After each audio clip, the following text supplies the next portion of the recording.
Pourquoi la femelle du méloé a-t-elle un ventre aussi énorme? Bonjour, aujourd'hui on se retrouve dans cette clairière pour voir s'il y a déjà des petites bêtes qui bougent. Ah bah ici il y a une jolie petite violette, déjà toute en fleurs. Puis à côté là il y en a des blanches, c'est marrant, des violettes blanches. Ah et puis ça c'est quoi?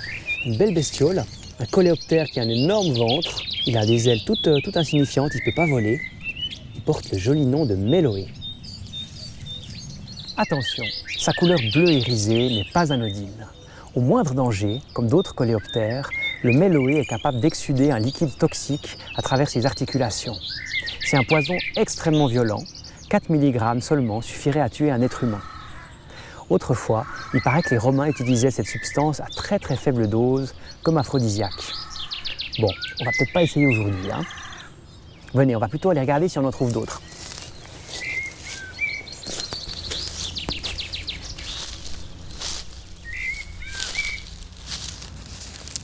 À propos d'aphrodisiaque, quand deux méloés se séduisent, l'affaire se conclut cul à cul.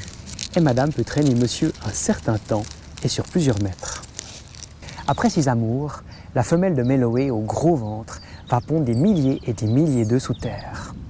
Quelques semaines plus tard, des petites larves minuscules vont sortir de ce trou et elles vont commencer à grimper sur des tiges, souvent des tiges de pissenlit ou de marguerite.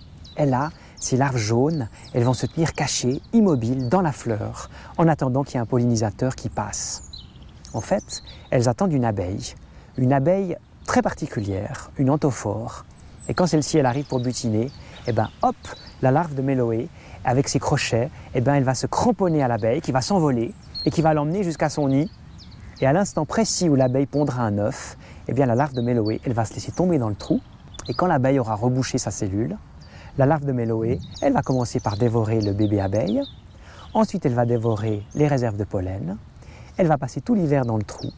Et au printemps suivant, au lieu d'une abeille, eh ben c'est un méloé tout neuf qui sortira du trou.